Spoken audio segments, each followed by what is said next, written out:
empreinte de la compassion. C'était le matin de l'Aïd.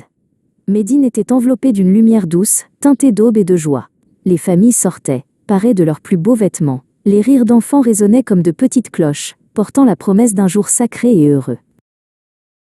Mais au coin d'une ruelle animée, le petit Anas, les vêtements déchirés et le regard vide, ne partageait pas cette allégresse. Ses pieds nus étaient froids. Il regardait les autres enfants jouer, se sentant invisible, un oubli au milieu de la fête. Soudain, une ombre plus grande et douce s'approcha de lui. C'était un homme de haute stature, dont la présence apaisait l'air autour de lui, projetant une aura de sérénité. Anas ne leva pas tout de suite les yeux, mais il sentit la chaleur réconfortante émanant de ce nouveau venu. « Mon enfant, pourquoi es-tu assis ici, seul, alors que tous célèbrent un jour de fête ?» demanda une voix douce, enveloppante, empreinte d'une sollicitude sincère. Anas raconta son histoire avec une voix hésitante, chaque mot une douleur. « Mon père est mort au combat, ma mère s'est éteinte ensuite. Je n'ai ni maison, ni nouveaux vêtements, ni personne pour m'aimer en ce jour de retrouvailles. » L'homme s'assit un instant à côté de lui, sans dire un mot, laissant le poids du silence transmettre sa compassion. Puis il se leva. « Viens avec moi, Anas.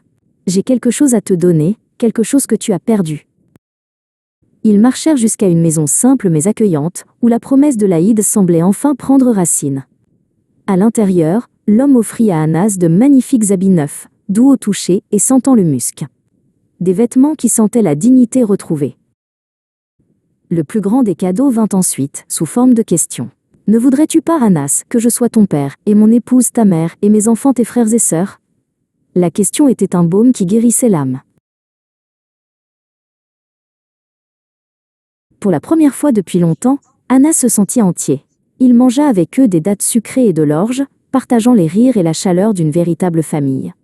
Ce n'était pas seulement la nourriture ou les vêtements, c'était la certitude profonde d'être vu, valorisé et aimé.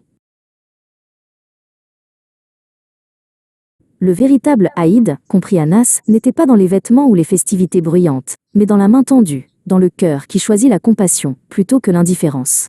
L'homme lui avait donné plus qu'un foyer, il lui avait montré la voie de l'empathie infinie, une leçon qui durerait toute une vie.